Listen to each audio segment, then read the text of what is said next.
When I was going back to Salt Lake City, when I flew back to see my mother a couple times, my whole family's in that negativity and doubt and mean-spiritedness, and I was away from that for like 20 years. So I got sucked back into that negative world, and on top of my mother deteriorating in front of my eyes, it just, all that just overwhelmed me. Well, the good news is you felt that you didn't belong in that vibration.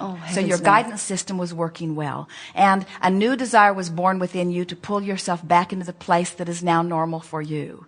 In other words, you still feel. You could feel that you no longer belong there. You can feel that that's not who you are. You can feel that you can't put up with that anymore. And now you know what to do about it. Well, what's so hurtful is that I want to keep going there. I know. But the sense is that I want to go back and rescue my mother and bring her back here. I know. I can't do it, and it just upsets me. And nobody really needs to be rescued. And the thing that we want you to understand is she's not as bothered in that vibration as you are. Right. Because that vibration is more matched to where she is.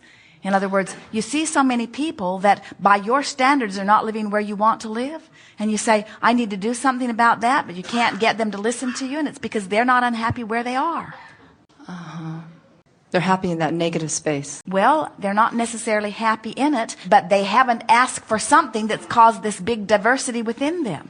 It's like going to another country that is not as technologically advanced as yours and spending some time in the village and then feeling bad for all of the conveniences that they don't have.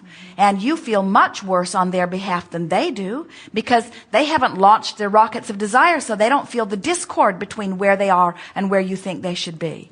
Unless you send your missionaries and teach them how deficient they are, in time you can make them feel bad. Sure. Yeah.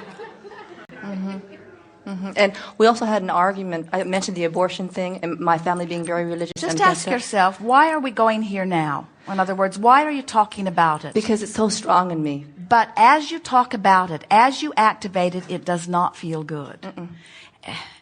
Yeah.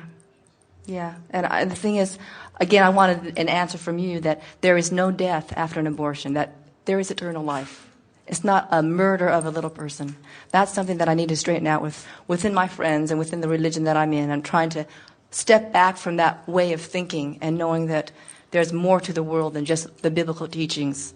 Because obviously a lot of synoptic gospels were pulled out of the Bible. The Gospel of Mary, the Gospel of Philip. A lot of teachings that are very inherent in the Bible were pulled out by the Roman Catholic Church in the 4th century. Why would they do such a thing? They wanted to limit the knowledge. They wanted to control the masses of people, obviously, to do what they want to do with the masses that believed what little information was in the Bible. So I'm just going through this whole negativity world saying, whoa, there's so much negativity, and to pull myself out of that, sometimes I can't do it on my own, and see that there's hope. Our friend earlier was wanting to sort out the political quagmire and the wars around the world, and now you are wanting to go back and sort all of them out religiously back in that time, and we say, give it up. In other words, give it up. You're not ever going to sort it out. But you have the option right now of choosing a thought that lines you up, that hooks you up. So as you start reaching for thoughts that hook you up, then you're hooked up. And once you get hooked up, all of that stuff becomes irrelevant. It's only relevant when you're not hooked up. You see. Right. We are not wanting to spend very much time reassuring you that the things that you've been worrying about are not anything that you need to be worrying about. We want to teach you that you don't have to worry. In other words, we don't want to teach you the rightness and wrongness of the stuff you've been worrying about. We want to show you that you can line up with things that feel good or you can line up with things that feel bad, and the life that you live will reflect all of that. This business of what's right and wrong as it has been offered in the religious sects, we can give you a sense of how it happens. So everyone is selfishly oriented, which means all of you have this point of selfishness from which you perceive and from which you ask. It's what makes the universe go round. It is perfect. And it is especially perfect because every single particle of consciousness that asks is answered. So there's no possibility of anyone being left out of this worthy stream of abundant answers to all of the things that you're asking for. So here you are all asking from your selfish perspective. But then someone who, as you said, you named the Roman Catholic Church, and there have been many more than that, who, for whatever reason, reason, decide that they need you to do something other than fulfill your selfish interests. Because they would really like you to fulfill some of their selfish interests. So they convince you that fulfilling your selfish interests is wrong. And we have a very difficult time ever figuring out how any of you, well, it didn't happen easily, how any of you were able to make logic out of someone saying to you, do not be selfish enough to do what you want to do. Instead, do what we need to do. Well, that didn't go over very well. And so they said, we have a club, and our club will give you all of these benefits. But if you are going to join our club or our church or our political party or whatever it is, then you must not do those things and you must do these things. And if you will keep those rules, then you will receive the benefit of being part of our party. And so your logic said, well, it looks like I would like to be part of that party. Seems to be the biggest party. They seem to be eating the best. They seem to be having the most fun. I think I would like to be part of that party. And then you got involved in the party and you started looking around. We're talking about the party with whistles and hats party, not the political party. We're talking about, I want to be part of whatever the fun is that's going on over there, or whatever the benefit is that's going on over there. And then you said, wait a minute. You said that these are the rules, and I have been diligently keeping the rules. I have deprived myself of the things you said I should deprive myself of, and I have participated in the way that your rules say, and I have not received much reward or blessing, I have to tell you, but there are those people over there that clearly are not keeping the rules. In fact, they're not even part of your party, and they seem to be thriving. What's going on here? Why are they thriving when they're selfishly satisfying their own interests? How is it that they thrive? And then they wisely said to you, oh, we forgot to tell you this one part.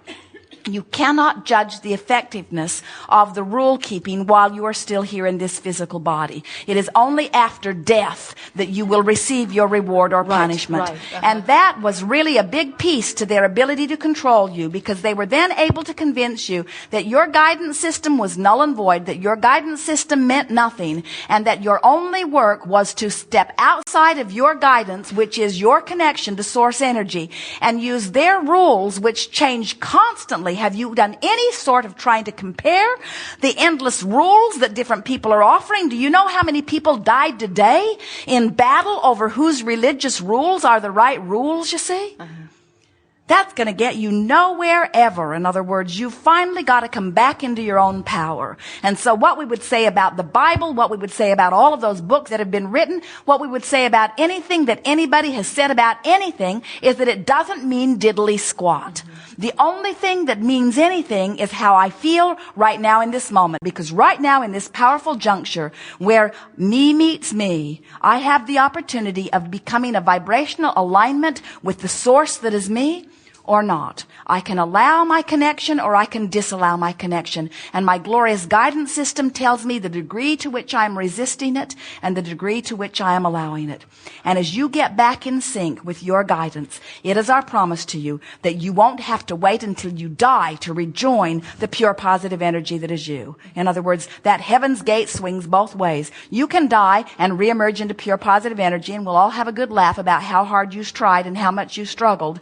Or you can pay attention to your guidance system here and now, and gradually, on a myriad of subjects, bring yourself back into vibrational alignment with who you really are. Which is heaven on earth now, not Which upstairs. is heaven on earth now, Right. which is the way it is supposed to be. Right. You are a joy-seeking being, and things are supposed to go well for you. And the reason that you feel guilt when you think some of those thoughts is because your inner being is not joining you in that thought. You have chosen a thought, and you are beating the drum of it, and you are activating a vibration within you that is so foreign and so far apart from who you are that you're hanging out there not alone and not stranded. In other words, you can never disconnect from your stream.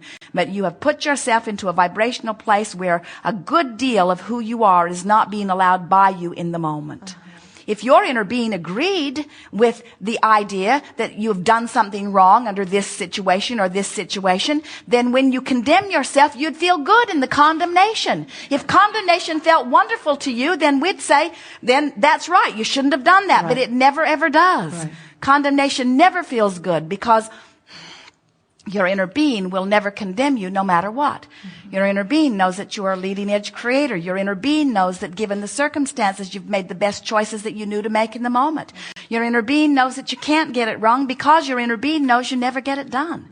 Your inner being knows that here you are in this environment doing your best to make sense of it, and your inner being is offering guidance to you.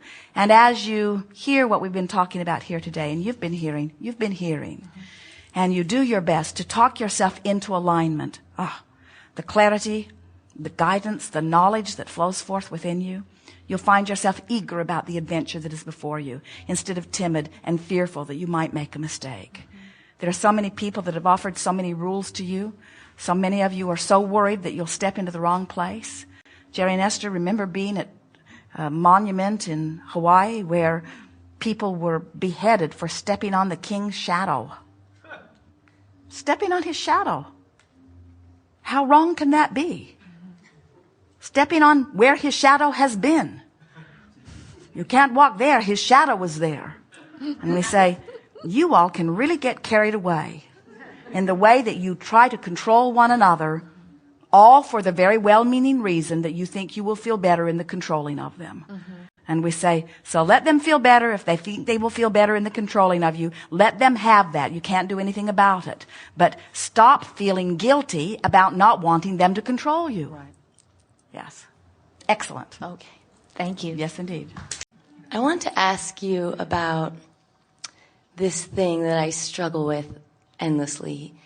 This idea of... Not much hope of going beyond that. I know. You're right. In other words, if you said something I've previously struggled with, well then maybe, but struggled with endlessly? This idea of marriage. Because I think this idea of having a deep relationship with somebody and going to the deepest places that your soul could go and all of this. But then I see this thing that we call marriage here, and it feels limiting and it feels unevolved. Well, it is, because the relationship that you are talking about is not the person that you will drag off into the bushes.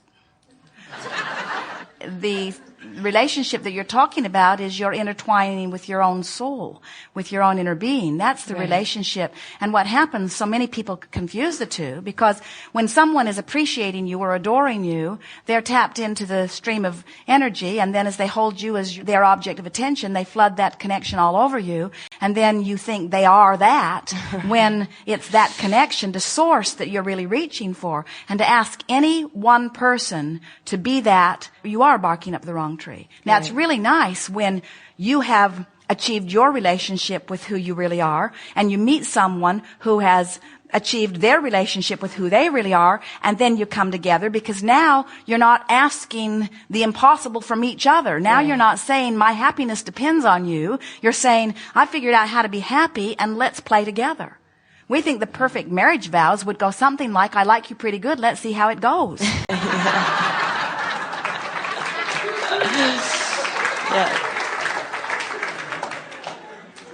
What happens so often with people is that they will have this idea of something they want, like the idea that you were offering here, and they want to reach out into the future experience, so to speak, and ask the universe to bring them the person that's going to keep them happily ever after, forever and ever and ever and ever and ever. And you're asking something that is so impossible, because you are going to continue to evolve constantly. So the most you can hope for, and it really is quite enough, is I am an expanding, evolving being, and I'm wanting to bring to me another flexible, expanding, evolving being, and each of us will work every day to maintain our connection to source energy, and we'll just play off of one another to keep giving birth to new preferences, and each of us will know how to bring ourselves back into alignment, and we'll just take these emotional journeys together, and we'll have a really good time as we move along together. But we agree with you, most marriages are very far from that understanding. Most marriages say, my happiness depends on you, which means you got to change everything that's important to you to do things that please me. And I'll do the same thing. So each of us are giving up our own guidance, getting outside of ourselves to try to do something that is impossible. And not only are we going to do this, but we're going to promise to keep doing it till we die. Right. Yes. I agree. No matter how bad it gets in sickness and in health, until death do us part. Right. And we say, please let death come soon.